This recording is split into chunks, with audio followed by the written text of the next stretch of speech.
Hello friends, how are you? I hope that all of you are very fine. Friends, in this video we are going to discuss the contribution of Albert Einstein in the explanation of a photoelectric effect. With the help of his opinion, we will discuss all the observations observed in the photoelectric effect, and we will say that is or those are characteristics of photoelectric effect on the basis of Einstein's photoelectric equation. Later on we will discuss the application of photoelectric effect in our everyday life and de Broglie hypothesis regarding the matter waves. So look at the first concept of this Albert Einstein. So contribution of Einstein in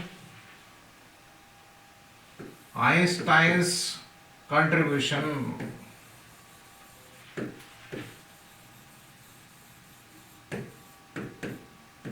so friends, Hertz predicted something related to photoelectric effect. His subordinate Leonard has performed that photoelectric effect, that experiment of photoelectric effect. We have seen in earlier video all observations that observed in the experiment of photoelectric effect. Now we will discuss what happens in that phenomena.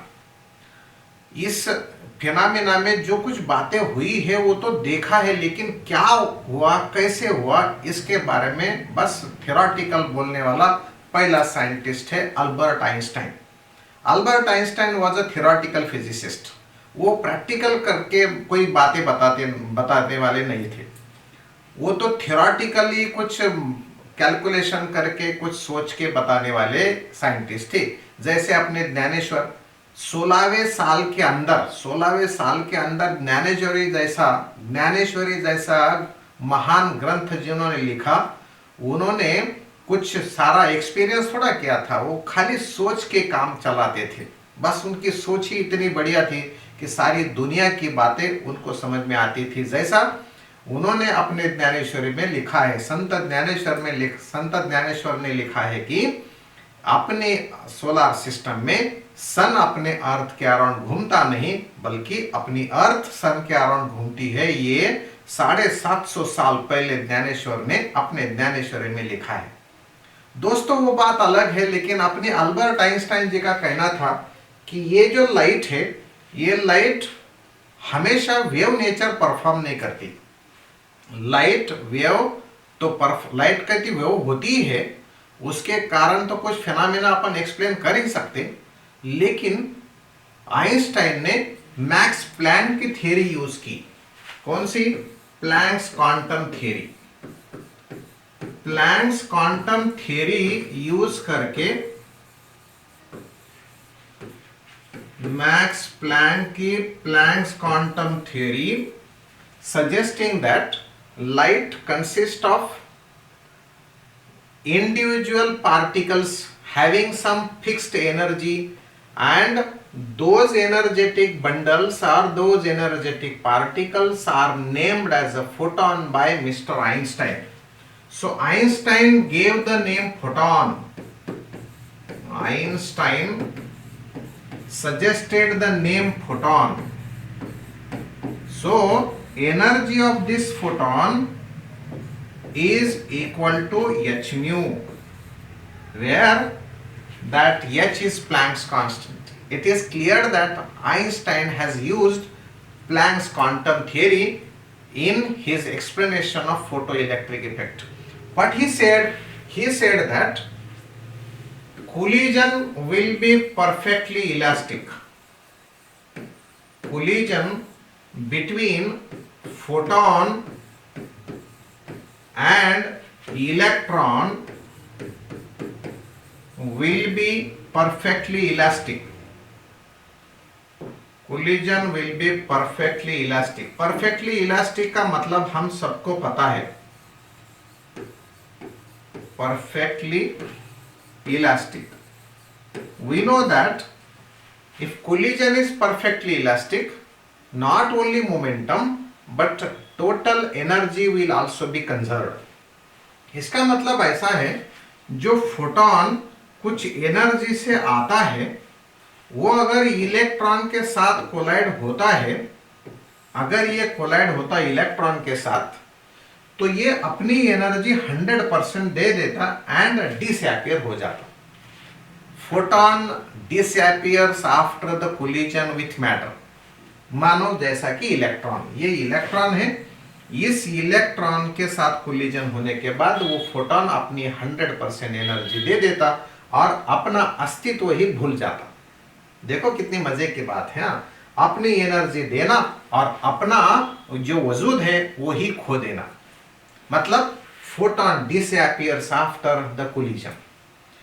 ये energy electron को देने के बाद electron gets excited.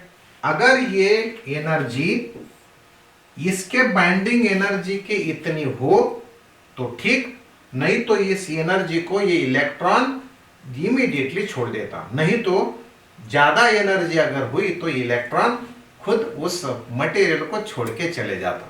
बस यही बात कही है आइंस्टाइन ने फोटो इलेक्ट्रिक इफेक्ट एक्सप्लेन करने के लिए। क्या बोला?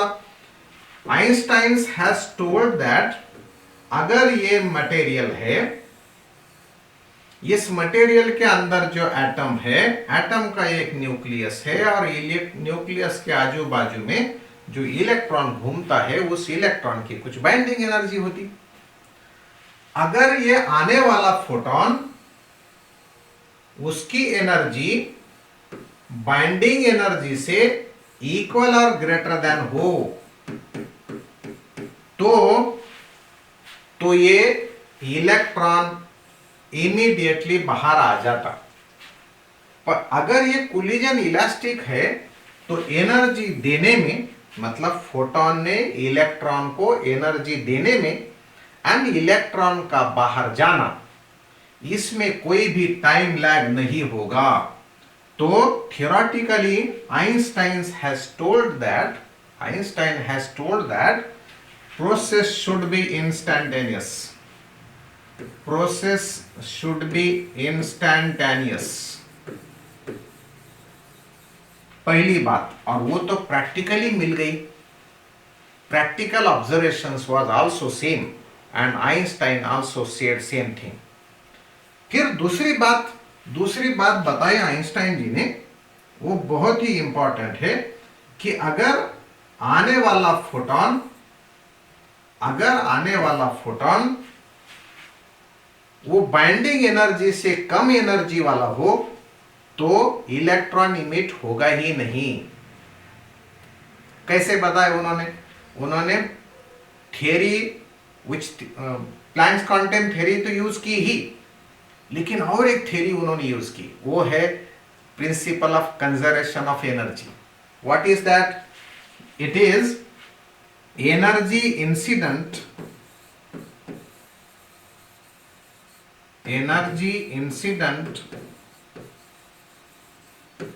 Is equal to energy used. देखो कितने सिंपल बात आइंस्टाइन ने बता दी अपनी थ्योरी पुट फोर्थ के लिए, अपनी थ्योरी लोगों को समझाने के लिए, अपनी बात लोगों को समझाने के लिए कितनी आसान तरीके से बात बता दी उन्होंने। देखो, energy given by the photon will be equal to energy utilized by an electron. That's it. पूरा सार, पूरा कॉम्प्रहेंशन, पूरी कॉम्प्रहेंसिव आइडिया है फोटो इलेक्ट्रिक इफेक्ट की इस सेंटेंस में। What? Energy incident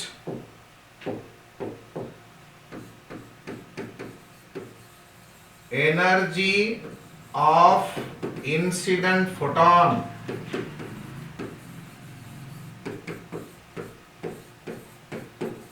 is equal to, किस दो बातों के लिए ये एनर्जी यूज की? वो बहुत ही सिंपल बात है।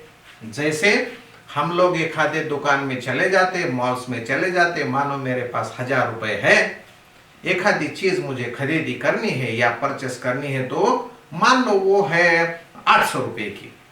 अगर मैं वो 1000 रुपए की नोट दे देता 800 रुपए की चीज ले आता, मतलब 800 रुपए उस ऑब्जेक्ट की या चीज की बाइंडिंग एनर्जी है। वो इलेक्ट्रॉन, मान लो वो ऑब्जेक्ट मतलब अपने लिए इलेक्ट्रॉन, 800 रुपए देने के बाद वो अगर इलेक्ट्रॉन मेरे पास आ जाता, वो ऑब्जेक्ट मेरे जेब में आ जाता, तो समझ लेना वो 800 रुपए उस ऑब्जेक्ट की उस मॉल में बाइंडिंग एनर्जी थी। इसका मतलब वो है वर्क फंक्शन, अपने इस चैप्टर की भाषा में बोलने को गए तो वो बता दिया आइंस्टाइन जी ने कि some part of energy is used to free the electron from metal surface. Energy of incident photon is used for two purposes. One purpose is to make free the electron from metal surface. इसका मतलब वो है work function. And remaining energy, मानो मैंने 1000 रुपए दिए थे, 800 रुपए वर्क फंक्शन हुआ, 200 रुपए मेरे जेब में आ जाएंगे, मैं वापस आऊंगा। तो यही बात होगी यहां पर, कुछ एनर्जी अगर बचती है तो that energy appears in the form of kinetic energy of electron. Kinetic energy of electron. This is what the theory which given, or this is what the equation which given by Albert Einstein. दोस्तों, Albert Einstein ने बहुत काम किया है इस अपने physics में। Particularly he is famous for general theory of relativity and special theory of relativity. पर उस जमाने में नोबेल प्राइज देने वाले कमिटी को या दूसरे बड़े बड़े साइंटिस्ट को ये जनरल थ्योरी कुछ भी समझ में नहीं आई। वो थ्योरी बता दी थी उन्होंने 1905 में, लेकिन कुछ भी पता नहीं चला लोगों को, लोगों ने भरोसा नहीं किया। लोग बोल रहे थे कि ये आइंस्टाइन ने कुछ भी बातें बता दी, वो कुछ सच्ची नहीं है। असल में वो जो काम था आइंस्टाइन जी का, वो नोबेल प्राइज से बहुत ऊपर था। कई नोबेल प्राइज मिलने चाहिए थे general theory and special theory of relativity के अंदर, एक नहीं कई। पर नोबेल प्राइज देने वाली कमेटी को यह बात समझ में नहीं आई, तो नोबेल प्राइज देंगे कैसे? तो दोस्तों, हमें पता है कि भगवान के घर देर है अंधेर नहीं। काम करने वाले को भगवान कभी नाराज नहीं करता। बस वैसा ही यहां पर हुआ है। बहुत काम हुआ, बहुत पार्ट्स में, फिजिक्स के बहुत पार्ट्स में आइंस्टाइन जी ने काम किया, लेकिन कुछ नोबेल प्राइज नहीं मिला। आखिर में ऐसे एक इक्वेशन को सादे बाजार में जाके कुछ सब्जेक्ट या ऑब्जेक्ट खरीदी करके लाना, पैसे बच गए तो वापस लेकर आना, ऐसा सीधा सा हिसाब उन्होंने ऐसा सीधा सा हिसाब लोगों के सामने रखा। ये हिसाब का नोबेल प्राइज मिला है अल्बर्ट आइंस्टाइन को। कौन सा इक्वेशन था वो? Energy of photon is equal to work function of the material that phi naught plus maximum kinetic energy of photo electron. मैं मैक्सिमम काइनेटिक एनर्जी क्यों बोलना चाहिए? क्योंकि कुछ फोटॉन्स मटेरियल के अंदर तक जाएंगे। अगर एक आधा इलेक्ट्रॉन अंदर से निकल आया तो बाहर आने के लिए उसके साथ कई कोलिजन्स होंगे। कोलिजन्स में उसकी एनर्जी लॉस होगी, तो हिसाब यहाँ पे बराबर नहीं आएगा। इसलिए वो मैक्सिमम काइनेटिक एनर्जी, मतलब सरफेस के ऊपर जो फ्री इलेक्ट्रॉन्स है उनकी जो काइनेटिक एनर्जी होगी वो सबसे ज्यादा होगी। भले आने वाले सारे फोटॉन सेम एनर्जी के हो, वर्क फंक्शन वो मटेरियल का सेम हो, फिर भी सारे फोटो इलेक्ट्रॉन की एनर्जी सेम नहीं रहती। तो हिसाब बराबर आने के लिए ये हमने बोलना चाहिए मैक्सिमम काइनेटिक एनर्जी। दोस्तों, तो ये इक्वेशन है अल्बर्ट आइंस्टाइन का फोटो इलेक्ट्रिक इक्वेशन के बारे में, और इसी इक्वेशन के कारण, इसी फोटो इलेक्ट्रिक इफेक्ट के एक्सप्लेनेशन के कारण अल्बर्ट आइंस्टाइन को नोबेल प्राइज मिला। ये नोबेल प्राइज देने के समय भी ये नोबेल प्राइज की कमेटी ने थोड़ी सी कंजूसी की। दोस्तों, उन्होंने रिलेटिविटी का वर्ड आने नहीं दिया, उनको टेलीग्राम आया। उस जमाने में टेलीग्राम आते थे, उस जमाने में अपने जैसे मैसेजेस फोन या लैपटॉप ऐसा नहीं था, तो उन्होंने मैसेज किया, मतलब टेलीग्राम किया। टेलीग्राफ आते थे, cut cut cut cut cut cut cut cut ऐसा आवाज रहता था, वो सीक्रेट डिपार्टमेंट था। तो वो टेलीग्राम आया, तो वो टेलीग्राम में सेंटेंस था that you have been allocated, you have been awarded the Nobel Prize by Nobel Prize Committee for the explanation of photoelectric effect and other work in physics। मतलब उन्होंने फिर भी कंजूसी ऐसी की कि तुम्हारे रिलेटिविटी थियरी को हम अभी तक मानते नहीं हैं। चलो लेकिन ठीक है, 1921 क्यों नहीं होता, लेकिन अल्बर्ट आइंस्टाइन को नोबेल प्राइज मिल गया।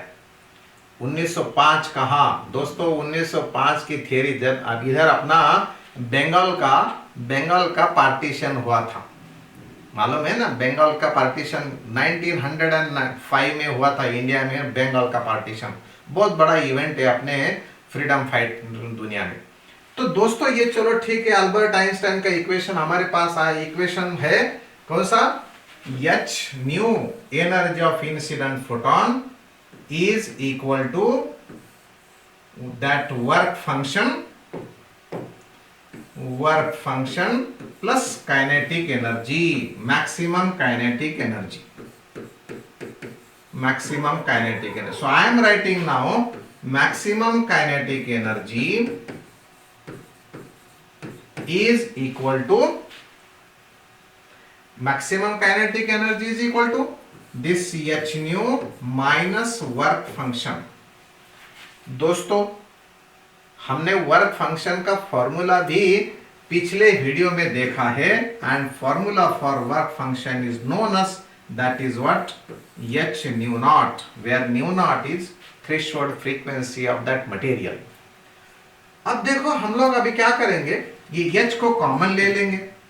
If h is taken common then we get nu minus nu naught। दोस्तों ये इक्वेशन या इनमें से कौन सा भी एक equation photo electric effect experiment में जितने सारे ऑब्जर्वेशंस है वो सारे ऑब्जर्वेशंस के एक्सप्लेनेशन के लिए काफी है।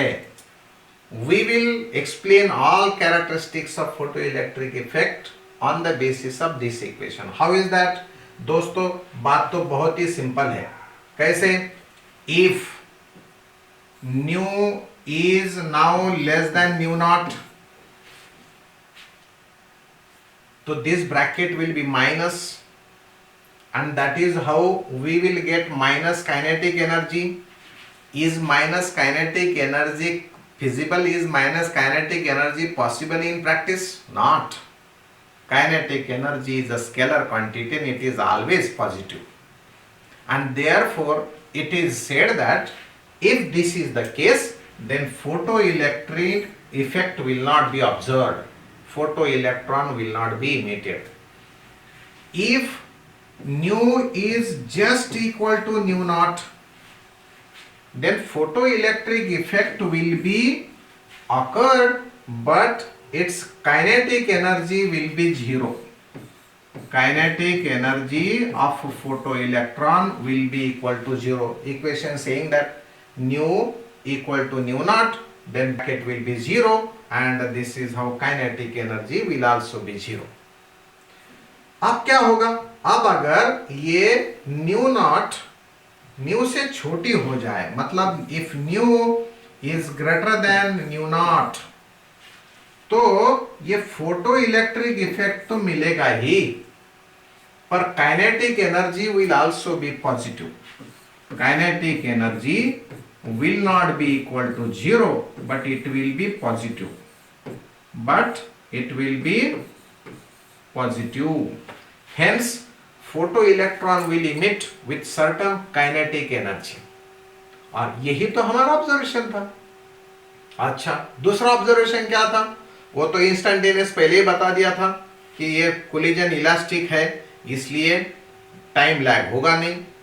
फोटो इलेक्ट्रॉन कब इमिट होगा ये भी बता दिया। अब दूसरी बात है कि हमने ऑब्जर्वेशन में देखा था कि intensity depends, intensity decides the saturated value of current.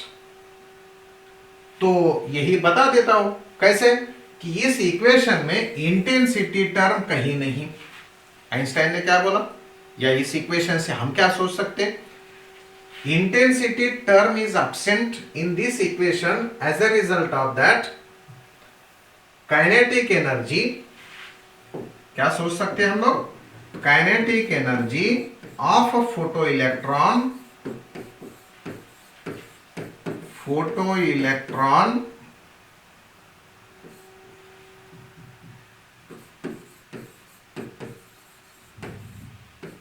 is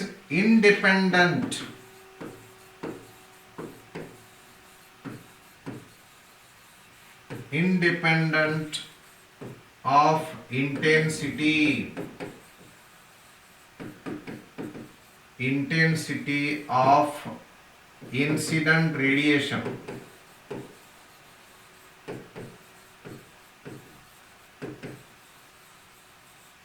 Intensity of incident radiation.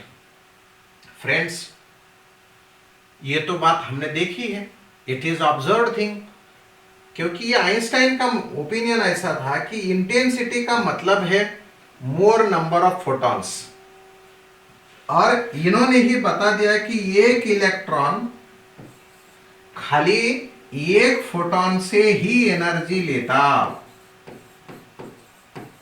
There is 1:1 collision, मतलब जितने ज्यादा फोटॉन्स आएंगे उतने ज्यादा कोलिजन्स होंगे एंड उतने ही इलेक्ट्रॉन्स बाहर आएंगे। अगर frequency more than threshold frequency है तो intensity will give you more number, intensity will give you the number of electrons available for the electric current. और वही तो बात हमने देखी थी कि plate current was directly proportional to, देखी थी कि नहीं, ये intensity of incident radiation,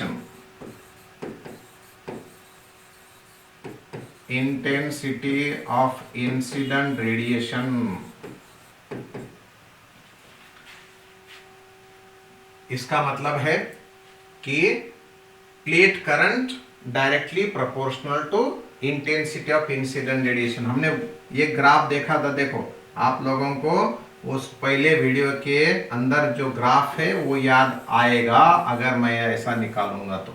ये इंटेंसिटी का ग्राफ था, सॉरी एक्सिस, और इस एक्सिस पे हमने लिया था प्लेट करंट, तो ग्राफ आया था ऐसा स्ट्रेट लाइन।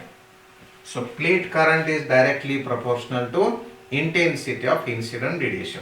फिर दूसरी बात क्या होती थी, इसी इक्वेशन से हमें मिलता है, क्या मिलता है कि काइनेटिक, इक्वेशन लिख रहा हूं मैं एक बार, maximum kinetic energy is equal to let half M we maximum square is equal to H nu minus H nu naught, नहीं तो इसके बदले फाई नॉट भी हम लिखेंगे। अब ये क्या सुझाव देता है कि अगर एक मटेरियल में फिक्स लेता, मतलब वर्क फंक्शन कांस्टेंट रहेगा। अगर वर्क फंक्शन कांस्टेंट है और मैंने न्यू बढ़ा दिया तो काइनेटिक एनर्जी बढ़ जाएगी। इंटेंसिटी बढ़ाने से काइनेटिक एनर्जी बढ़ेगी नहीं, ये इक्वेशन सजेस्ट करता है हमें, क्योंकि इस इक्वेशन में इंटेंसिटी कहीं नहीं है। हाँ, क्लासिकल इलेक्ट्रोमैग्नेटिक थ्योरी बोलती थी कि अगर तुम्हें ज्यादा एनर्जी वाला इलेक्ट्रॉन चाहिए तो आप लोग ज्यादा इंटेंसिटी दे दो, इंटेंस लाइट इंसिडेंट करो, लेकिन प्रैक्टिकली से तो प्रैक्टिकली कुछ हुआ नहीं। Practical observations was intensity decides the saturated current while kinetic energy depends upon the incident frequency. वही तो बात है यहाँ पर। और इसी इक्वेशन से हम ग्राफ निकाल सकते। कैसा ग्राफ, देखिए ये है हमारा y एक्सिस जिस पे हमने लिया है लेट काइनेटिक एनर्जी, और ये है हमारा एक्सिस जिस पे हमने लिया न्यू। तो आप लोगों को पता है कि ग्राफ मिला था ऐसा एक स्ट्रेट लाइन, और इधर ये ग्राफ मिला था डॉटेड लाइन। हमने डॉटेड लाइन लिया था, इसका नेचर लिया था डॉटेड। क्यों डॉटेड लिया था? क्योंकि negative kinetic energy is not practically true, and therefore यहां पे देखिए, अगर ये इक्वेशन मैं अपने स्ट्रेट लाइन की इक्वेशन से कंपेयर कर लेता, y is equal to m x plus c, c is a y intercept, तो है मेरा माइनस एच न्यू, ये एच न्यू नॉट, ये है मेरा वर्क फंक्शन। ग्राफ याद करो, वहां पर हमने लिखा था इसे phi naught, work function of that material, वो है c is a negative h nu naught, तो यहां मिल गया मुझे निगेटिव y इंटरसेप्ट। अच्छा, यहां पर ये जो m है, m क्या है? m तो है स्लोप। यहां पर स्लोप क्या आएगा फिर? यहां पे स्लोप आएगा मेरा h, क्योंकि x के बदले मेरा न्यू है। This is how slope of this graph is always h, and slope is nothing but the tan theta. So tan of theta is equal to h। अगर ये थीटा बोला गया तो स्लोप मतलब tan थीटा होता, opposite side upon adjacent side. So opposite side kinetic energy, that is h new, and ये है तुम्हारा new, so h new upon new is h। How is that? h new upon nu, it is equal to h. So do remember that slope of the graph of kinetic energy versus incident frequency is always constant and it is equal to h. y intercept जैसा हमें work function की value दे देता, वैसे x intercept threshold frequency देता। कैसा? देखो इधर, अगर मैं काइनेटिक एनर्जी को जीरो कर देता तो मेरा ये इक्वेशन आएगा, काइनेटिक एनर्जी को जीरो करने के बाद इक्वेशन आता है H nu minus H nu naught. तो ले लो अपना एच न्यू नॉट इधर या एच न्यू इधर, कौन सा भी लिया तो भी एक ही बात है, तो मुझे मिल जाएगा ऐसा।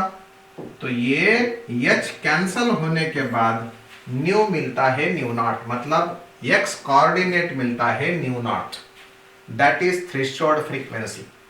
तो यही तो बातें सारी हमने उस प्रैक्टिकल करके लाई थी। तो है कि नहीं, अल्बर्ट आइंस्टाइन का इक्वेशन एकदम महान, जैसा मेरा देश महान वैसा अल्बर्ट आइंस्टाइन का इक्वेशन भी महान। प्रैक्टिकल एक तरफ और ये इक्वेशन एक तरफ, उतना सेटअप एक तरफ, ये इक्वेशन एक तरफ। सो दोस्तों, इस इक्वेशन से और एक बात पता चलती है। कौन सी बात पता चलती? कि अगर मैं ये इक्वेशन को ले लेता मेरे दिमाग के सामने, देखो मेरे नजर के सामने है काइनेटिक एनर्जी का equation, half M we maximum square is equal to H nu minus H nu naught. अब देखो, हाँ, अगर मेरा ये कैथोड था और इधर एक एनोड है, इस कैथोड से एक इलेक्ट्रॉन निकल पड़ा, कितने एनर्जी से? इतने एनर्जी से। मान लो कि एक 4 इलेक्ट्रॉन वोल्ट एनर्जी है, मान लो let 4 electron volt is a maximum kinetic energy of photo electron. अब वो तो इधर चले जाएगा, पर हमें इस इलेक्ट्रॉन को यहां आने से रोकना है। तो what did we do? We have connected this anode, ये एनोड था ना अपना, ये एनोड को हमने लगा दिया निगेटिव पोटेंशियल। इस निगेटिव पोटेंशियल के कारण ये इलेक्ट्रॉन रिटार्ड होता है। मतलब अगर ये 4 इलेक्ट्रॉन वोल्ट वाला इलेक्ट्रॉन उधर से निकल पड़ा, उसे अगर रोकना है तो मुझे मिनिमम कितना पोटेंशियल लगाना पड़ेगा? मुझे पोटेंशियल लगाना पड़ता यहां पर 4 वोल्ट, वो भी कौन सा? निगेटिव। निगेटिव 4 वोल्ट अगर मैंने लगा दिया तो ये इलेक्ट्रॉन यहीं पे रुक जाएगा। इसका मतलब है मैक्सिमम काइनेटिक एनर्जी वाला इलेक्ट्रॉन अगर मैं रोक सकता हूं तो इसके कम एनर्जी वाला, मतलब 4 इलेक्ट्रॉन वोल्ट से कम एनर्जी वाले इलेक्ट्रॉन्स तो ऑटोमेटिक रुक जाएंगे। बराबर है ना? मतलब जिसके हाथ में बंदूक है उसी को हमने मार दिया, तो जिसके हाथ में फतरे वो तो ऑटोमेटिक मर जाएंगे ना, वो तो भाग जाएंगे ना। वैसी बात यहां पर हो गई। मैक्सिमम एनर्जी वाला इलेक्ट्रॉन अगर हमने रोक दिया कैथोड सरफेस के ऊपर ही, तो कम एनर्जी वाले इलेक्ट्रॉन तो रुक गए। इसका मतलब we can say that this is what stopping potential. तो stopping potential not only depends upon the work function but it depends upon the frequency। एक अगर मटेरियल लिया, मतलब ये फिक्स रखा मैंने, तो ये मैक्सिमम एनर्जी वाला इलेक्ट्रॉन किस पे डिपेंड होगा? ये फ्रीक्वेंसी पर। If you increase the frequency then your stopping potential will also increase. देखो स्टेटमेंट सुनो एक बार। अगर एक मटेरियल फिक्स्ड है तो इस एनर्जी की वैल्यू इस न्यू पर डिपेंड होगी। अगर मुझे वो मैक्सिमम काइनेटिक एनर्जी वाला इलेक्ट्रॉन रोकना है तो कुछ पर्टिकुलर स्टॉपिंग पोटेंशियल लगाना पड़ेगा। But if you increase the nu then you will get more energetic electron and that is why you need to apply more negative stopping potential, and this is how the things we have obtained. We had observations what that stopping potential depends upon the incident frequency beyond threshold frequency। वही तो बताता है अपना ये equation. ये equation क्या देता है हमें? इक्वेशन सजेस्ट करता है कि अगर तुम्हारी काइनेटिक एनर्जी ज्यादा है, अपन और थोड़ा सा पहले जाएंगे, if new increases, if nu increases kinetic energy get increased, kinetic energy is increased, है ना? काइनेटिक एनर्जी इंक्रीज होती है। अगर काइनेटिक एनर्जी ज्यादा है, if kinetic energy is more, then we need to apply more stopping potential, then stopping potential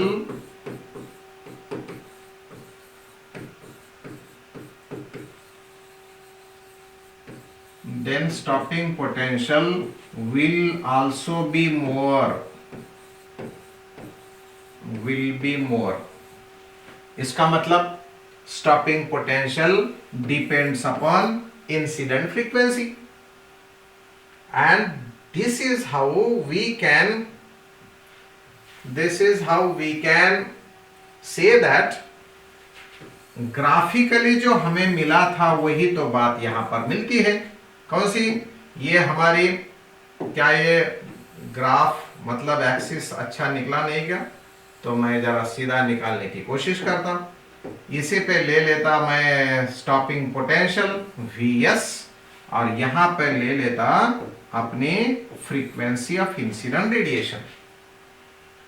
तो अगर मैं एक मटेरियल की बात कर लेता तो स्टॉपिंग पोटेंशियल 0 रहेगा फ्रीक्वेंसी थ्रेशोल्ड होने तक, क्योंकि इलेक्ट्रॉन की एनर्जी ही नहीं रहेगी तो स्टॉपिंग पोटेंशियल आने का कोई सवाल नहीं। तो अगर अभी frequency more than threshold frequency होती है तो ग्राफ ये बिल्कुल स्ट्रेट लाइन आता है। Stopping potential increases linearly beyond threshold frequency. ये मटेरियल एक के लिए मेटल फिक्स्ड, मेटल लेट ए, मेटल 1, ऐसा कुछ भी हम लोग बोल सकते। लेकिन दूसरा मेटल हमने अगर लिया जिसकी फ्रीक्वेंसी कम है, का मतलब थ्रेशोल्ड फ्रीक्वेंसी कम है, तो ग्राफ इधर से आएगा। मेटल नंबर 2 अगर मेटल ऐसा हमने लिया कि जिसकी थ्रेशोल्ड फ्रीक्वेंसी न्यू नॉट से ज्यादा है तो ये इधर आएगा, पर you should remember that these all graphs will be parallel to each other. So don't forget that for particular metal, stopping potential increases linearly beyond threshold frequency with increase in frequency. So this is what about all observations in case of the photoelectric effect on the basis of और Albert Einstein equation. हाँ, हम और भी एक बात कर सकते कि अगर स्टॉपिंग पोटेंशियल का ग्राफ हमारे पास ऐसा आया था, अगर याद है तो देखो ये ग्राफ ऐसा आया था, इट मीन्स स्टॉपिंग पोटेंशियल, ये पोटेंशियल डिफरेंस का एक्सिस, पोटेंशियल डिफरेंस इधर भी निगेटिव इधर पॉजिटिव बढ़ा सकते, ये प्लेट करंट है, ये प्लेट करंट खाली पॉजिटिव, तो saturated value of a plate current depends on only intensity. यही तो बात बता दिया उन्होंने, किन्होंने? आइंस्टाइन जी ने। आइंस्टाइन का प्रेडिक्शन था कि इंटेंसिटी मतलब मोर number of such photons, more number of such light particles. Light मतलब इलेक्ट्रोमैग्नेटिक वेव्स का जो लाइट है ना, जो लाइट का पार्टिकल, लाइट मतलब हल्का नहीं, लाइट मतलब इलेक्ट्रोमैग्नेटिक वेव का पार्टिकल कॉल्ड फोटॉन। और ये पर्टिकुलर फ्रीक्वेंसी के लिए स्टॉपिंग पोटेंशियल फिक्स रहेगा। अगर आप लोग इंटेंसिटी बढ़ाते हैं तो स्टॉपिंग पोटेंशियल वही रहता, लेकिन सैचुरेटेड वैल्यू बढ़ जाती। आप अगर इंटेंसिटी वही रखते और फ्रीक्वेंसी कम कर देते, देखो हाँ, फ्रीक्वेंसी अगर कम कर देते, इंटेंसिटी वही रखते, तो ग्राफ आएगा ऐसा, this is like this. Frequency कम कर दिया, ये स्टॉपिंग पोटेंशियल लेट थर्ड, क्योंकि इसके लिए, और स्टॉपिंग पोटेंशियल अपना 1 is equal to stopping potential number 2, पर stopping potential number 3 क्यों कम है? क्योंकि फ्रीक्वेंसी थर्ड की लेस देन है फ्रीक्वेंसी 1 की, जो कि फ्रीक्वेंसी 2 की इक्वल है। न्यू 1 एंड न्यू 2 सेम, इसलिए stopping potential 1 and stopping potential 2 obtained same. Frequency अगर बढ़ा देते, अगर हमारा ग्राफ हमको निकालना है मानो ऐसा कि जिसकी फ्रीक्वेंसी ज्यादा है न्यू 1 से, पर इंटेंसिटी चौथे की उतनी है जितनी पहले की थी, जिसको हम लोग मान लेंगे इससे पहले, तो ग्राफ आएगा। अब देखो ग्राफ कैसे आता है, दूसरे कलर से ले लेंगे अपन, रेड कलर लेंगे उसके लिए। इंटेंसिटी सेम है तो ये सैचुरेटेड वैल्यू सेम रहेगी, लेकिन अगर फ्रीक्वेंसी ज्यादा है तो एनर्जी ज्यादा होगी, एनर्जी अगर ज्यादा है तो उसे रोकने के लिए ज्यादा नेगेटिव पोटेंशियल लगाना पड़ेगा, and this is what stopping potential number 4। दोस्तों, ये सारी बातें हमारे आइंस्टाइन के फोटो इलेक्ट्रिक इक्वेशन से मिलती है। ये फोटो इलेक्ट्रिक इक्वेशन तो हमें सारे ऑब्जर्वेशंस थ्योरेटिकली बता देता है। This is why it is very much important in this dual nature of radiation. एक तो बात पक्की होगी कि light has wave nature as well as particle nature, thus it is clear that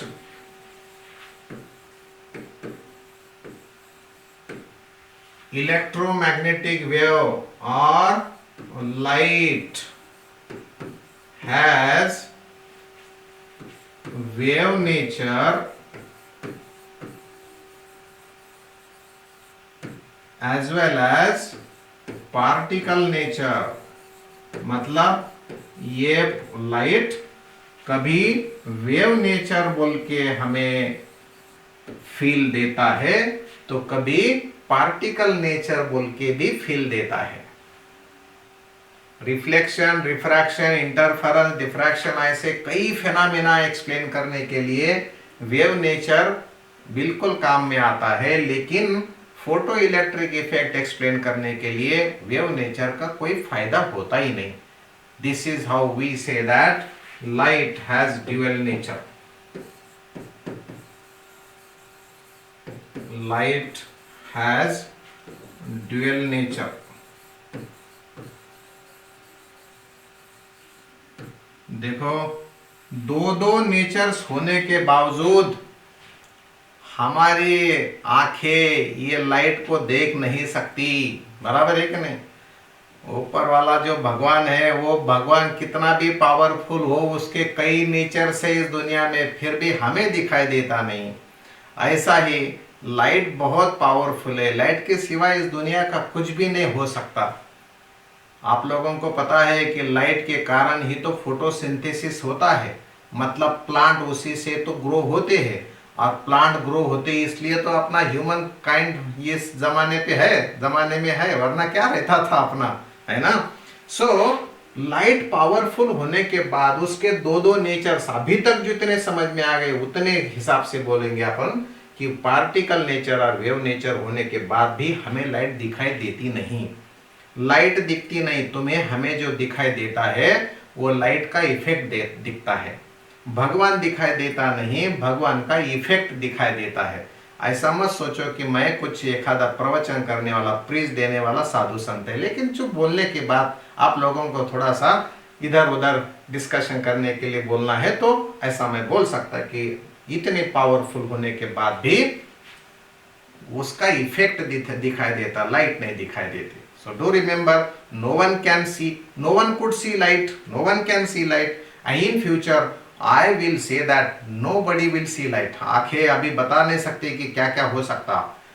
एक आधा गैजेट निकल आएगा लाइट देखने वाला, पर ह्यूमन काइंड परहैप्स नहीं देख पाएगा लाइट। चलो दोस्तों, ये सारी बातें हो गई हमारी आइंस्टाइन्स फोटो इलेक्ट्रिक इक्वेशन के बारे में। उनको नोबेल प्राइज मिला, आइंस्टाइन खुश हो गए, वो बात से ठीक है, लेकिन अपने एवरीडे लाइफ में उसका क्या फायदा है? एवरीडे लाइफ में फायदा है दोस्तों, ये फोटो इलेक्ट्रिक इक्वेशन का यूज लेकर एक डिवाइस बना, उसका नाम है photo electric cell. Photo electric cell क्या है? ये photo electric cell, this is the device which converts light energy into electrical energy। Light का कन्वर्जन इलेक्ट्रिकल एनर्जी में करने वाला device, which converts, or this cell converts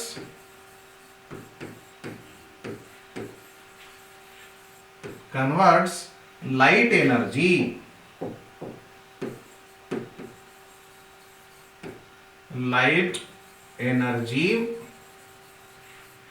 into electrical energy। Electric energy और electric energy में conversion किसके कारण? Light energy के कारण। मतलब फोटोन की एनर्जी लेना, इलेक्ट्रॉन को सप्लाई करके इलेक्ट्रॉन को भगाना। That is how light energy is converted into electrical energy by using the cell which we called photoelectric cell। क्या है उसमें? ये फोटो इलेक्ट्रिक सेल में बस दो बातें होती है, एक होता है कैथोड और दूसरा होता है एनोड। अब कैथोड कौन से शेप का बनता? कैथोड होता है ऐसा एक स्फेरिकल नेचर वाला, ये ऐसा कर्व्ड सरफेस, ये कर्व्ड सरफेस का एक इलेक्ट्रोड, जिसका ये रॉड अपन बोलेंगे, curved surface electrode is fixed on the rod, and other rod type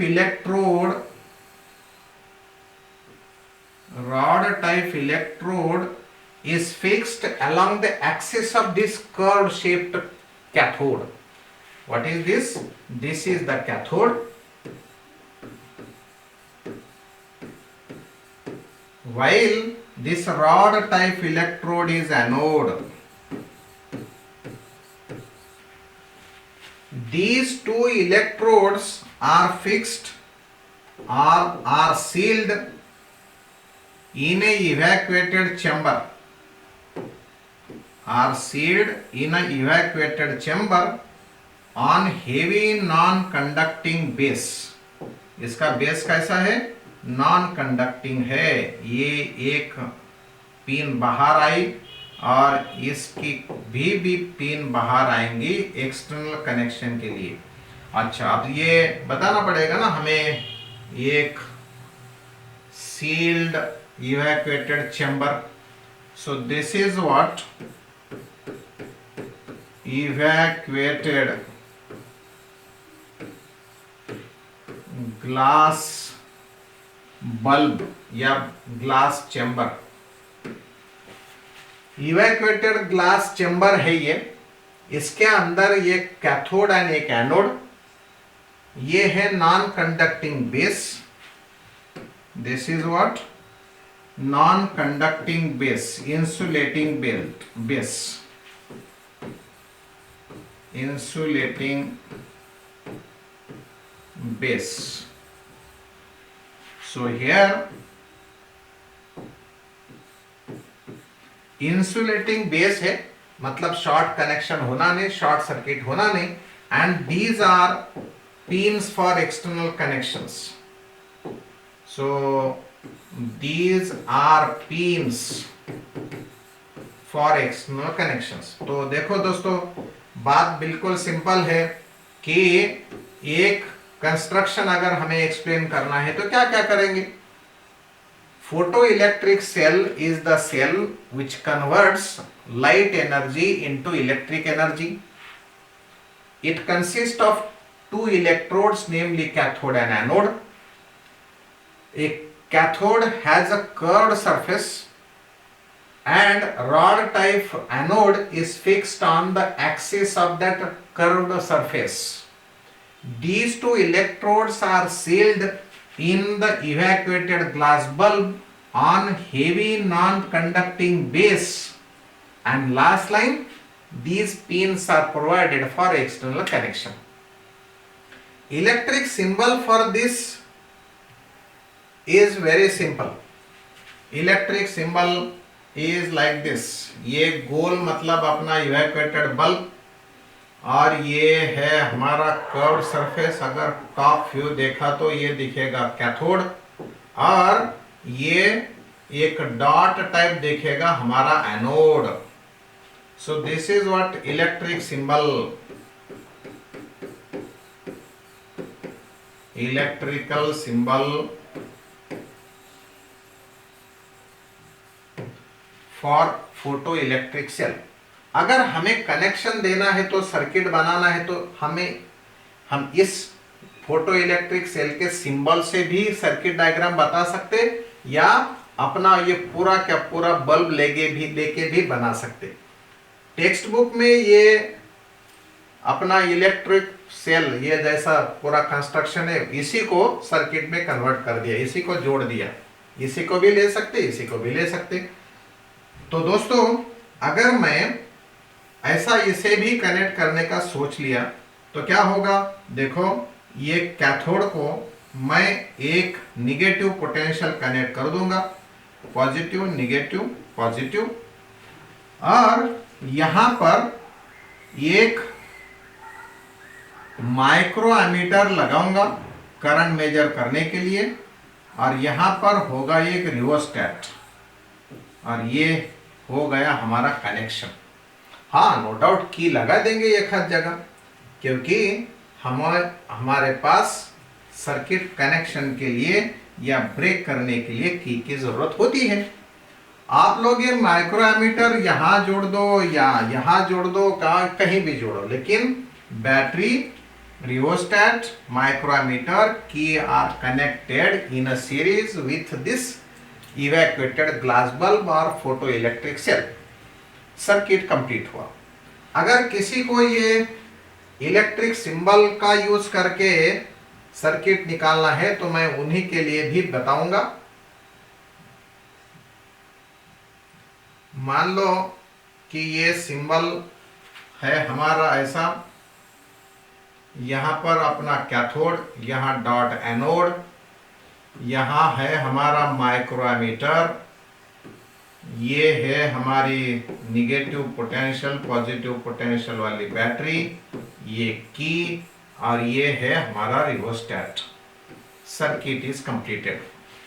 बस ये हो या वो हो, एक ही तो बात है। अब दोस्तों क्या करना है, देखो, अगर मैं कैथोड पर फोटो इलेक्ट्रिक इफेक्ट देखने के लिए कुछ एखादी अल्ट्रा वायलेट लाइट इंसिडेंट करता, तो अभी before this before the light incident on cathode, where this circuit or this circuit, we don't get current in this microammeter. Micrometer में करंट मिलता नहीं। इसका मतलब दिस बैटरी और this battery is unable to produce the photo electric current. एक बात तो पक्की हो गई। पर अब अगर ये ग्लास मटेरियल है, पर्टिकुलरली क्वार्ट्ज ग्लास है, जो कि अल्ट्रावायलेट लाइट को आने देगा, अब इसके ऊपर अगर लाइट इंसिडेंट होती है और वो लाइट अगर पर्टिकुलर फ्रीक्वेंसी के ऊपर है, मतलब थ्रेशोल्ड फ्रीक्वेंसी के ऊपर है, then this light will be able to eject electron from cathode surface. यहां पर या यहां पर अगर मैं ये लाइट अपने इस सर्किट पर इधर इंसिडेंट कर देता, अगर ये लाइट यहां से ऐसी इंसिडेंट होती है, तो electrons will be emitted from this curved surface and all those electrons will be gathered on a electrode which is rod type and which is fixed along the axis of this curved surface. Therefore सारे के सारे electron gather हो जाएंगे और ज्यादा से ज्यादा electron gather होने के बाद हमारे पास माइक्रोमीटर में करंट दिखाई देगा। इसका मतलब है जब हम ये अल्ट्रावायलेट लाइट या light of certain frequency incident करते हैं तो हमें करंट मिलता है। It means that light energy is converted into electrical energy. Explanation खत्म।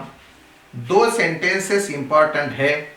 सर्किट बताना, 2 या 3 मार्क्स के लिए बोर्ड के लिए एग्जाम में एक क्वेश्चन आ सकता है। Explain the construction and working of photo electric cell. तो कंस्ट्रक्शन बस वही बातें, उसमें क्या क्या है वो बताना, वो कहां पर है वो बताना, और वो इंसुलेटिंग बेस पर रख दिया है so that there will not be short circuit, ये बताएंगे। Pins are provided for external connections. ये देखो हमने कनेक्शंस लगा दिया वैसा। तो बिफोर अप्लाइड और before incident of this external light, electric current was 0। जैसा ही ये फोटो डायोड तुम्हारा मतलब ये इलेक्ट्रोड एक्सपोज करेंगे लाइट को, तो हमें करंट मिलता है। उस करंट का डायरेक्शन होगा इधर, पॉजिटिव से लेके इधर। मतलब इलेक्ट्रॉन तो आएंगे इलेक्ट्रोड की तरफ, एनोड की तरफ, लेकिन करंट जाएगा anode to cathode in this way. So this is how construction and working of photoelectric cell, and it is how it is useful in our everyday life. कैसे? खाली करंट मेजर करने के लिए का नहीं, this is used in the street light। होता है क्या नहीं? स्ट्रीट लाइट में इसका यूज होता है। मतलब अपने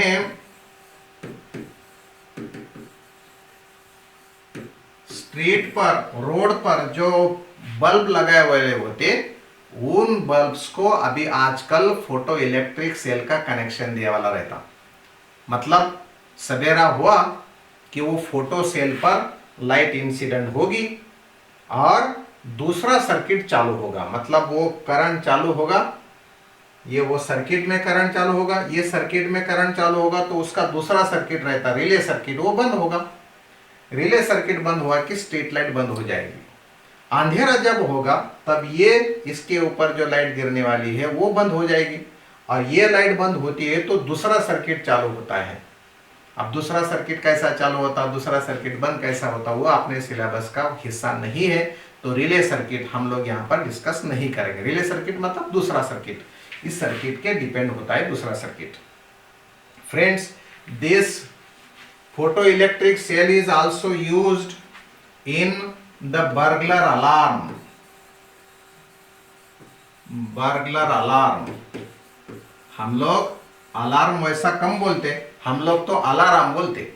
अलार्म लगाया, नींद खुलने के लिए अलार्म लगाया, वो अलार्म नहीं रहता, वो क्या होता है, अलार्म। अलार्म मतलब घंटी बजाने वाली एक बेल। तो बर्गलर मतलब चोर पकड़ने के लिए बर्गलर अलार्म होता। कैसे, अगर एक आधे जगह जहां तिजोरी है, जहां वैल्यूएबल थिंग्स रखे हैं जिस कंपार्टमेंट में, वो कंपार्टमेंट के डोर के बाजू में ये एक ऐसा अपना फोटो सेल रहता। ये फोटो डायोड मतलब फोटो इलेक्ट्रिक सेल का कनेक्शन पूरा जैसा आपने अभी देखा। इस पे अल्ट्रा वायलेट लाइट हमेशा इंसिडेंट होती है। जब मतलब ऑफिस बंद हुआ और लोग घर पे चले गए तो डोर बंद होता, डोर के पीछे एक साइड से ये और दूसरे साइड से ये फोकस डोर के एक साइड से और ये फोटो इलेक्ट्रिक सेल दूसरे साइड पे। अगर कोई बर्गलर आया, अगर कोई चोर डकैती आया तो दरवाजा खोलेगा। दरवाजा खुलते ही ये जो पाथ है वो ब्रेक होगा। वो पाथ ब्रेक होते ही इस फोटो इलेक्ट्रिक सेल का जो सर्किट है वो सर्किट बंद हो जाएगा। ये सर्किट बंद होते ही दूसरा सर्किट चालू होता। दूसरा सर्किट चालू होता तो दूसरे सर्किट में रहती बेल, तो बेल बजती है बहुत जोर से, बहुत ज्यादा फ्रीक्वेंसी, बहुत ज्यादा आवाज से। तो पुलिस लोग अलार्म सुन के वो स्पॉट पे चले आते और वो बर्गलर को या थीफ को पकड़ ले सकते। आपको अगर थोड़ा सा इंटरेस्ट है तो मैं वो भी सर्किट आपको बताऊंगा, देखो कैसे होता। जैसा कि मानो अपना ये फोटो इलेक्ट्रिक सेल है, ये हमारे निगेटिव इलेक्ट्रोड, ये कैथोड को, ये सर्किट ऐसा इधर, और यहाँ पर एक कॉइल है। आप लोगों को पता है कि कॉइल में से करंट पास होने के बाद ये कुछ रेजिस्टेंस लगाना पड़ेगा, नहीं तो ये बहुत ज्यादा हीट होगा। और यहाँ पर ये प्रोविजन होगी कि ऐसा इस पे लाइट इंसिडेंट हो। अब देखो, ये एक सर्किट, दूसरा सर्किट होता है ऐसा, यहां पर एक आयरन की प्लेट सस्पेंड होती है। Iron plate is suspended about this nail, मतलब ये आराम से इधर ऑसिलेट हो सकती है, ऐसी ये आयरन प्लेट है। आयरन प्लेट, अब आयरन प्लेट के नीचे ये यहां पर कनेक्शन होने के लिए ऐसा मेटल कॉन्टैक्ट, और ये वायरिंग इधर से भी ये नेल से इधर ऐसा कनेक्शन। ये है बेल की ये है गोंग, बेल की गोंग, और ये सर्किट, ये ऐसा पूरा हाई बैटरी इस सर्किट को दे वाली। आप लोग इस सर्किट को इससे भी कनेक्ट कर सकती है ग्राउंड, लेकिन जरूरी नहीं, वो अपना सर्किट, इसे बोलते रिले सर्किट। अगर ये आयरन प्लेट है और ये इसमें से अगर करंट फ्लो होता है, अभी करंट फ्लो हो रहा है, करंट फ्लो होता तो ये अपने कॉइल के अंदर मैग्नेटिक फील्ड बनती है, ये सबको पता है। Magnetic field is produced along the axis of the coil, and therefore that magnetic field attracts this iron plate.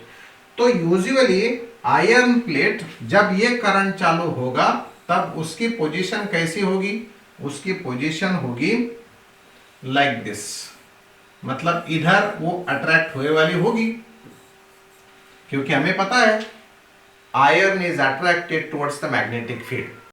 तो ये सर्किट फिक्स्ड है तो आयरन प्लेट इधर आ गई। पर जैसा ही कोई एखादा ऑब्जेक्ट इस इलेक्ट्रोमैग्नेटिक वेव्स के पाथ में आएगा तो ये करंट स्टॉप होगा। करंट स्टॉप होते ही magnetic field will be reduce to zero. Magnetic field अगर जीरो होती है तो आयरन प्लेट इस ग्रेविटेशनल फोर्स के कारण, मतलब वेट के कारण सीधा होने की कोशिश करेगी, क्योंकि मैग्नेटिक फील्ड ने अट्रैक्ट नहीं किया तो मतलब मैग्नेटिक फील्ड ही नहीं तो वो अट्रैक्ट होगी नहीं तो वो सीधी होगी। और सीधा होते ही इसका कनेक्शन आएगा वो दूसरे सर्किट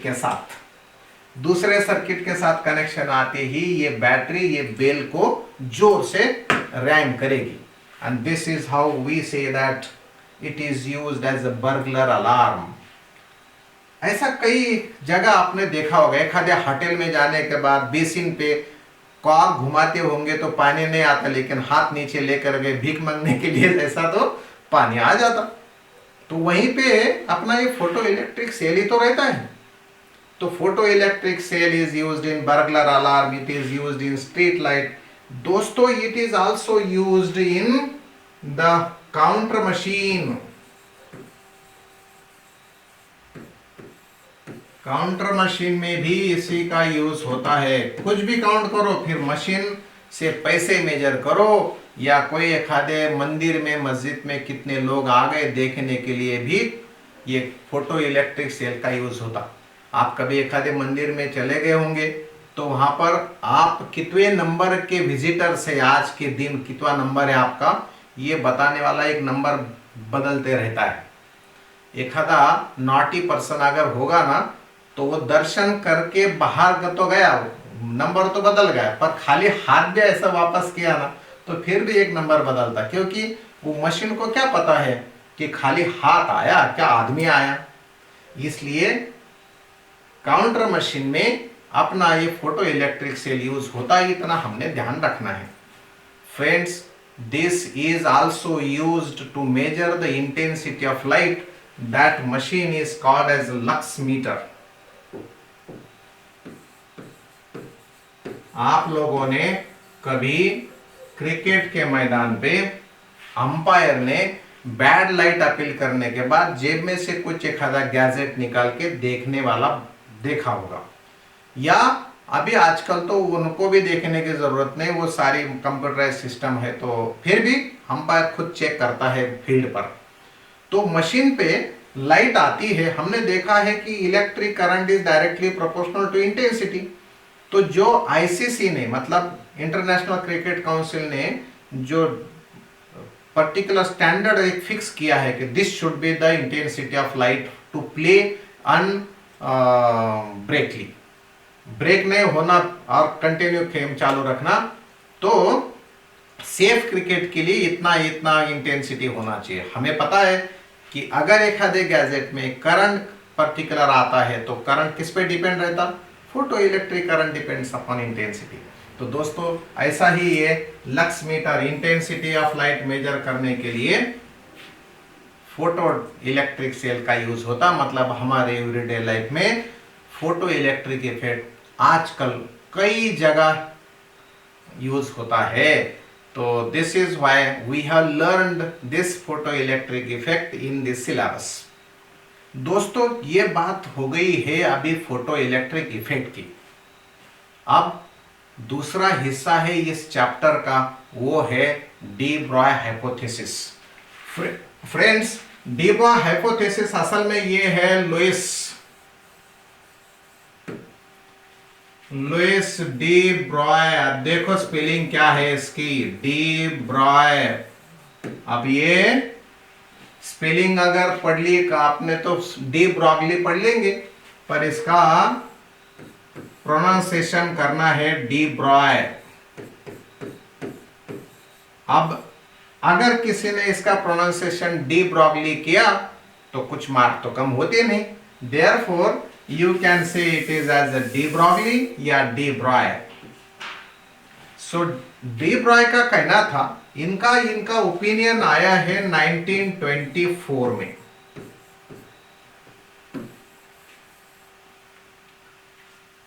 तो ये de Broglie का कहना था कहना मतलब हाइपोथेसिस, ना कुछ कैलकुलेशन ना कुछ एक्सपेरिमेंट। कितनी बात सिंपल है देखो, ये खाली प्रेडिक्शन है, हाइपोथेसिस है। हाँ कुछ लॉजिक है उसके पीछे, नो डाउट। लॉजिक कैसा था? डी ब्रॉय का कहना है कि ये नेचर में टोटल एनर्जी दो ही चीजों में है। In the nature total energy is in only two forms.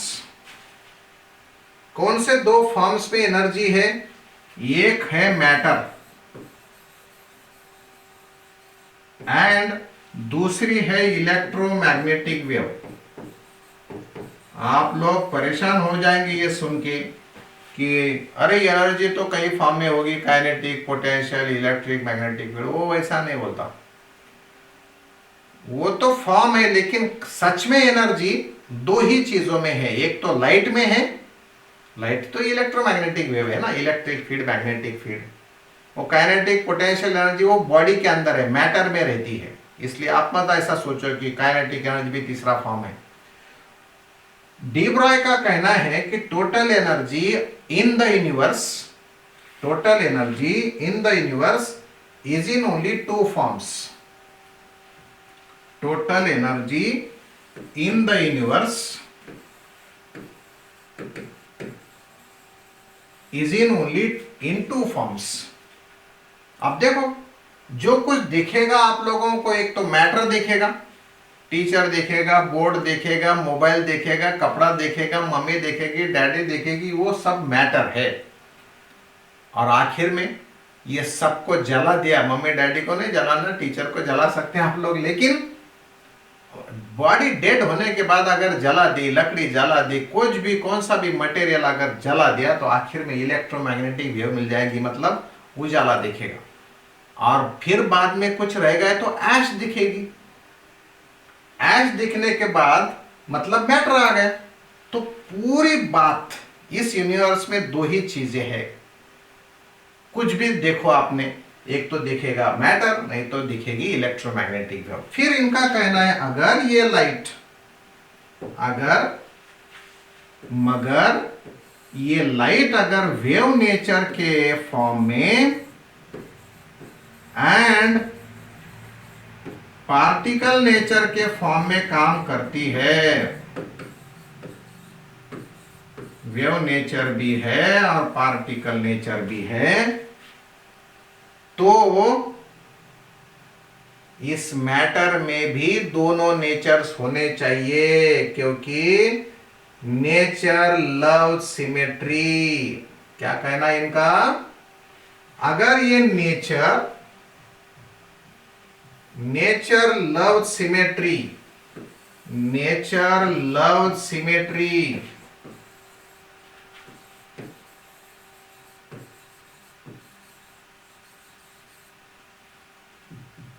Nature love symmetry मतलब देखो ना, ये सर एक तरफ एक आंख, दूसरी तरफ एक आंख, एक तरफ एक कान, पूरी सिमेट्री। अगर फोल्ड करके ऐसा लगा दिया तो एक के ऊपर दूसरा आ जाएगा।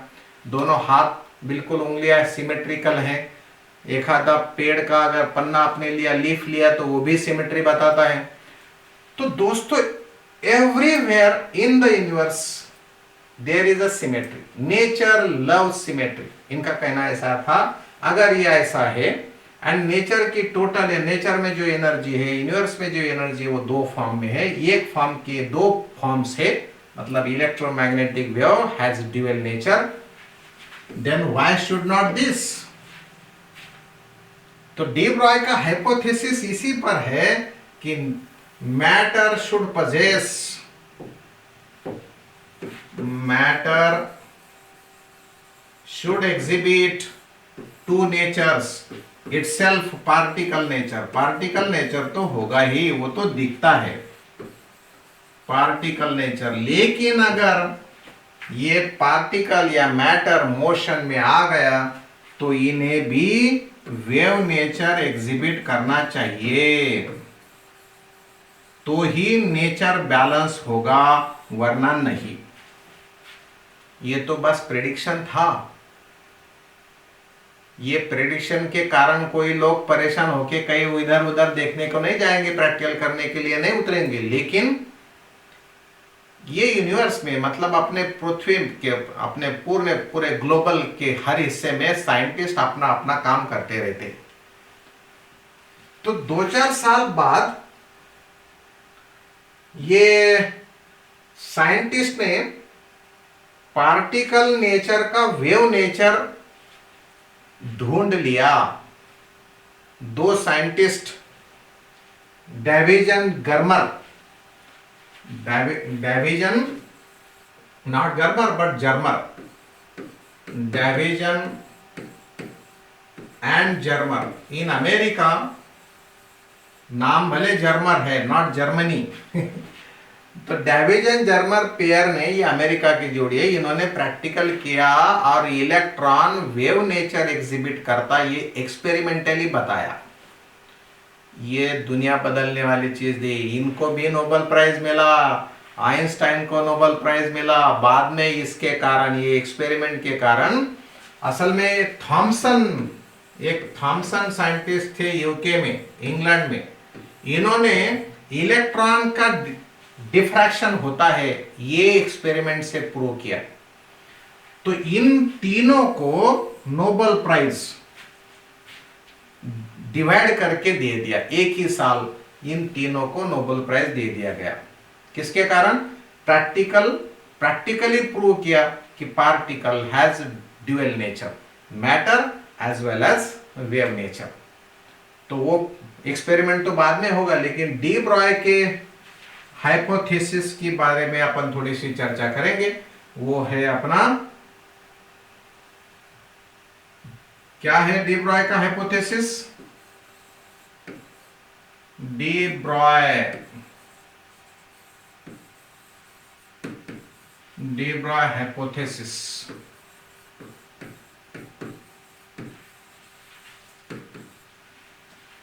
आइंस्टाइन का एक बड़ा फेमस इक्वेशन सबको पता है दोस्तों। कौन सा इक्वेशन है वो है E is equal to mc²।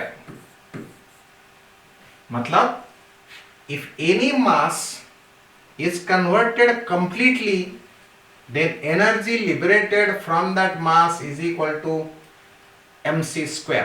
बहुत ही खतरनाक इक्वेशन है ये। आइंस्टाइन जी ने ये इक्वेशन ह्यूमन काइंड के लिए बनाया था कि कोई भी आदमी इस दुनिया का भूखा नहीं रहे, ऐसा उसके ये इक्वेशन के पीछे उनका माइंड था। लेकिन ये इक्वेशन का यूज अच्छे काम के लिए होने के बजाय इसका यूज हुआ एटम बम बनाने के लिए। और सबको पता है कि इसका यूज पहला हुआ जापान के हिरोशिमा एंड नागासाकी पे बॉम्ब डालने के लिए, और सेकंड वर्ल्ड वॉर यहीं पर रुक गया था। पर ऐसा ये इक्वेशन सेकंड वर्ल्ड वॉर में यूज में आया तो आइंस्टाइन बड़े दुखी थे। चलो, हमें वो दुख का तो आज कोई लेना देना नहीं है, पर इक्वेशन बताता है कि मास can be converted into energy. अगर मैं इस इक्वेशन को ऐसा लिख देता तो ये होता mass into velocity, and mass into velocity को हम लोग बोलते हैं, क्या बोलते हैं? मोमेंटम। मास इनटू वेलोसिटी को बोलते मोमेंटम, और ये है velocity. Momentum into velocity is equal to energy. So we can say that velocity या momentum P is equal to E by C. This is the equation from Einstein's equation. अब D Broglie का कहना था कि this equation is not true only for light or only for photon, but this should be valid. This equation should be valid. ये बोलते हैं कौन? D Broglie. This equation should be valid for valid for matter also.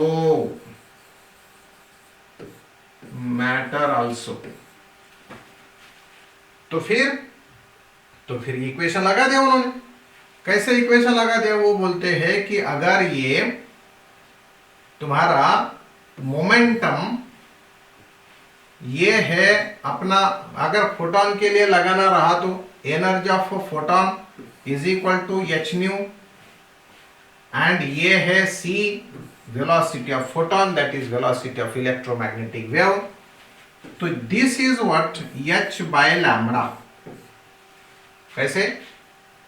P momentum is equal to energy by speed, पर energy photon की होती है H nu, तो nu by C is, do you know, C is equal to nu lambda. Therefore मैं nu lambda अगर लिख दिया, मान लो मैं लिख देता यहां पर, तो अब ये न्यू न्यू कैंसल हो जाएगी और ये एच बाय लैम्बडा रहेगा। सो दोस्तों, ये जो इक्वेशन में लैम्बडा मिलती है, इस लैम्बडा को हम लोग बोलते हैं D Broglie wavelength. So d Broglie wavelength is equal to h by p. So wavelength is inversely proportional to momentum. तो डी ब्रॉय का कहना क्या था कि ये इक्वेशन खाली लाइट के लिए, खाली फोटोन के लिए एप्लीकेबल होना ऐसा जरूरी नहीं, ये दोनों के लिए एप्लीकेबल होगा, ये होगा मैटर के लिए भी। मतलब if any body is moving with any body of mass m is moving with any velocity v, then its momentum will be equal to mv, and then it will have wave nature whose wavelength will be lambda, and that lambda will be equal to h by momentum, मतलब h by mv. So if you decrease the velocity, lambda will increase. If you increase the velocity, or if you increase the momentum, that is because of either mass or velocity, wavelength will decrease.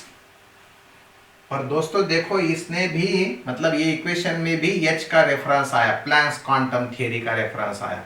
तो Planck's quantum theory ने कितने लोगों को Nobel prize दिया पता है? उनको खुद का तो है ही।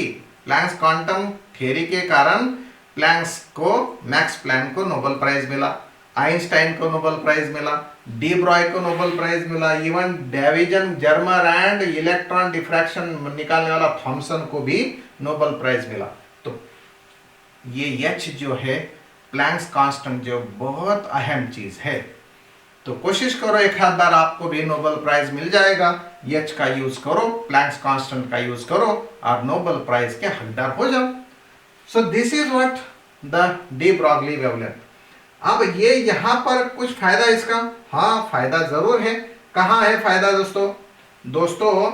हमारे कैथोड से, कैथोड एक प्लेट है, ये कैथोड प्लेट से एनोड प्लेट पर इलेक्ट्रॉन जाता है, इनके दोनों के बीच में मानो पोटेंशियल डिफरेंस V है, इलेक्ट्रॉन का मास m है, इलेक्ट्रॉन का मास m, ये चार्ज E है इसका, ये यहां से जब निकलता है तब उसकी पोटेंशियल एनर्जी होती।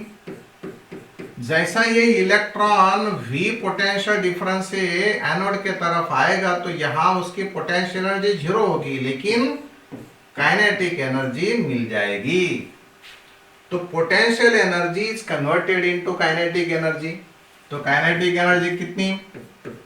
इलेक्ट्रॉन की काइनेटिक एनर्जी होती है हाफ mv², और वो कहां से आती? पोटेंशियल एनर्जी से।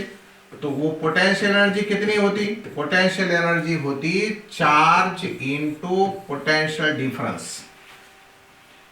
This is a velocity, this is potential, so I am writing here V maximum so that V will not be cancelled out.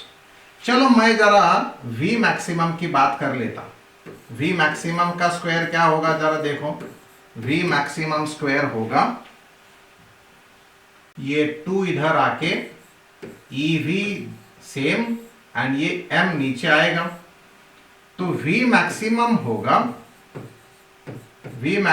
होगा root of 2ev/m।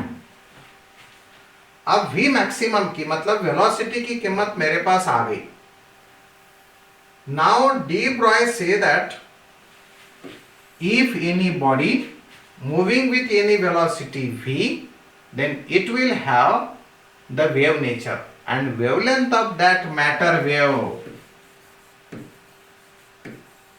wavelength of matter मतलब particle की wave, that lambda will be equal to h by p। h by p मतलब h by mv, where v is not a voltage, v is not a potential difference, but v is velocity, जो कि हमारी ये v maximum इधर है। तो I will put the v maximum instead of that v, and then I will get lambda is equal to my h as it is, here m as it is, v will be replaced by v maximum, and this is what 2ev/m। Friends, अगर मैं ये m को अंदर लेकर जाऊं तो ये m² होगा, तो this will be in the root 2ev/m²। So we will cancel one m, so we will get lambda is equal to h by root of twice m e into v, where h is Planck's constant, m is mass of an electron, E is the charge of an electron, and V is the potential difference. Friends, if we put values of H, M, E, if we put value of H, whose value is 6.63 into 10 raised to power minus 34, and divided by this root over 2, mass of an electron 9.1 into 10 raised to power minus 31, charge on an electron is 1.6 into 10 raised to power minus 19, and this v as it is, because v is variable, you can vary the potential difference। अगर आप लोग ये calculation calculator से करके देखेंगे तो एक number आएगा, वो नंबर बहुत ही फिक्स्ड होगा क्योंकि सारी बातें constant. It is 1.228 into 10 raised to power minus 9 divided by square root over potential difference। अगर ये वेवलेंथ है तो surely unit will be metre. अगर किसी को ये 10 raised to power minus 9 नहीं चाहिए तो वो लिख सकता है 1.228 divided by root over v in nanometre. ये वैल्यू है nano, 10 raised to power minus 9। दोस्तों, इलेक्ट्रॉन कितने छोटे वेवलेंथ का एग्जीबिशन देता है पता है? हमारे विजिबल लाइट की वेवलेंथ छोटी से छोटी है 4000 एंगस्ट्रॉम मिनट, मतलब 400 नैनोमीटर। कितने नैनोमीटर्स? 400 नैनोमीटर।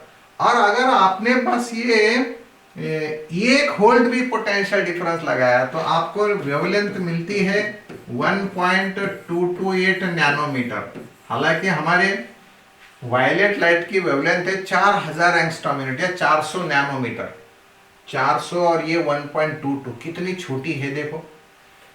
अगर आपने ये 100 होल्ड्स लगा दिया तो लैम्बडा 1 के कारण और ये 100 के कारण यहाँ होगा 100 का रूट 10 से डिवाइड किया तो 0.1228 नैनोमीटर। दोस्तों, this is how you can have electron of smaller and smaller wavelength. आप लोग बोलेंगे कि ये इसका फायदा क्या है, थियोरेटिकली ऐसा करने से क्या होगा, तुम लोग 100 के बदले 10,000 वोल्ट लगा देंगे तो फिर इलेक्ट्रॉन की वेवलेंथ कम हो जाएगी, फायदा क्या है। खाली ऐसा नंबर का कैलकुलेशन करके अपने जिंदगी में फायदा होता है क्या, ऐसा दिमाग में आ सकता है किसी के। पर दोस्तों, fortunately it is used in our everyday life and friends, it is used to produce and to fabricate the electron microscope. Electron microscope works on the same principle that matter exhibit waves, and that wavelength of that matter is equal to this 1.228 nanometer by square of potential difference. दोस्तों, एक hypothesis था खाली, फिर उसके कारण कुछ practical करने गए लोग, प्रैक्टिकली फिर प्रूव हुआ कि हाँ इलेक्ट्रॉन वेव नेचर एग्जिबिट करता है। फिर ये एप्लीकेशन के कारण ये इसका एप्लीकेशन शुरू हुआ डिवाइसेस बनाने में। दोस्तों, लाइट सेक्शन में आपने सुना होगा कि लाइट में जो माइक्रोस्कोप हमने देखा है, लेंस यूज करके जो माइक्रोस्कोप देखा है, इसको बोलते हैं हम लोग ऑप्टिकल माइक्रोस्कोप। ऑप्टिकल माइक्रोस्कोप की resolving power inversely proportional to wavelength थी। याद होगा आप लोगों को कि resolving power is inversely proportional to wavelength. पर कम से कम वेवलेंथ हमारी 4000 है, इसलिए माइक्रोस्कोप की जो रिजॉल्विंग पावर है एक लिमिट से ज्यादा हम नहीं कर सकते। 400 नैनोमीटर तक हम लोग यूज कर सकते बस, क्योंकि देखना पड़ता ना, ऑप्टिक्स में दिखना चाहिए। यहां पर ऐसा नहीं हो, यहां पर वेवलेंथ 400 गुना नहीं 4000 गुना कम कर सकते। This is why we people nowadays can see smallest and smallest bacteria also. मतलब बायोलॉजी सब्जेक्ट इस हाइपोथेसिस के कारण, इस डिस्कवरी के कारण, इस मैटर वेव्स के कारण फ्लरिश हुआ। Are you agree with this? इसलिए फिजिक्स सब्जेक्ट एक अहम सब्जेक्ट है। फिजिक्स सब्जेक्ट ने दूसरे सब्जेक्ट को दे दिया। हाँ, फिजिक्स सब्जेक्ट ने मैथमेटिक्स से कुछ लिया, बहुत सारा लिया, बगैर मैथमेटिक्स का फिजिक्स समझ में नहीं आता। पर फिजिक्स ने केमिस्ट्री को दिया, फिजिक्स ने बायोलॉजी को दिया, फिजिक्स ने अपने पूरे जिंदगी को दे दिया। पूरी जिंदगी फिजिक्स के ऊपर चलती है। ये बेस्ट एग्जाम्पल है उसका। तो इलेक्ट्रॉन माइक्रोस्कोप अगर नहीं होता था तो आजकल जो साइंटिस्ट ने जीनोम स्ट्रक्चर की बात शुरू की ना, वो नहीं होता था। वायरस की स्टडी शुरू की ना, तो वायरस की स्टडी नहीं होती थी, क्रिस्टल की स्ट्रक्चर की स्टडी नहीं होती थी अगर इलेक्ट्रॉन माइक्रोस्कोप नहीं बनता था तो। दोस्तों, ऐसे ढंग से ये डी ब्रॉय वेवलेंथ का फॉर्मूला बहुत इंपॉर्टेंट है, याद रखेंगे। और इसका एप्लीकेशन नहीं, ये खाली इलेक्ट्रॉन के लिए नहीं, प्रोटॉन के लिए, न्यूट्रॉन के लिए भी काम आता है, ये भी ध्यान रखेंगे। लेकिन प्रोटॉन के लिए ये नंबर नहीं रहेगा, क्योंकि प्रोटॉन का मास अलग है। भले चार्ज सेम हो लेकिन mass of proton is different and therefore D Broglie wavelength of proton is different. यहाँ पे अल्फा पार्टिकल भी कोई लोग बोलेंगे, कैलकुलेशन करने को बताएंगे, मतलब प्रॉब्लम्स पूछेंगे for the protons, for the helium nuclei and so and so and so. So you will use the particular values of mass and charge and then you will calculate the de Broglie wavelength of that particular particle. तो दोस्तों, ऐसे ढंग से हमने matter का दो nature ढूंढ लिया। and this is what about the chapter dual nature of radiation and matter. मतलब dual nature of radiation and dual nature of matter. तो वेव के भी दो नेचर, मतलब लाइट के भी दो नेचर्स है और मैटर के भी दो नेचर्स है। अब खाली इस चैप्टर में एक ही बात रह गई, वो है डाइविजन जर्मर एक्सपेरिमेंट, और वो हम लोग अगले वीडियो में देखेंगे। इसके साथ हम लोग बात करेंगे कि इलेक्ट्रॉन डिफ्रैक्शन कैसा होता है, इलेक्ट्रॉन डिफ्रैक्शन के बीच में हम लोग कैसा प्रूव कर सके कि इलेक्ट्रॉन का नेचर जब मोशन में आता तब वेव नेचर होता है। पर इसके लिए आप लोगों को नेक्स्ट वीडियो देखना पड़ेगा, और नेक्स्ट वीडियो देखने के लिए आप लोगों को ये चैनल सब्सक्राइब करना पड़ेगा। अगर आपको ये सारी बातें बहुत अहम लगती है, अच्छी लगती है, तो ज़रूर लाइक करेंगे, चैनल को सब्सक्राइब भी करेंगे और कमेंट देना नहीं भूलेंगे। आपको ये वीडियो कैसा लगा इसके बारे में ज़रूर लिखेंगे। वो यूट्यूब में कमेंट बॉक्स रहता है, कमेंट बॉक्स में आपका कमेंट ज़रूर देंगे। अगर कुछ सुझाव भी है तो भी आप लोग उसको वो शेयर करेंगे, और शेयर करना नहीं भूलेंगे, कमेंट भी देना नहीं भूलेंगे, और अगला वीडियो का रास्ता भी देखेंगे, अगला वीडियो की राह भी देखेंगे। तो तब तक के लिए all the best, take care of yourself and your family also. Bye bye.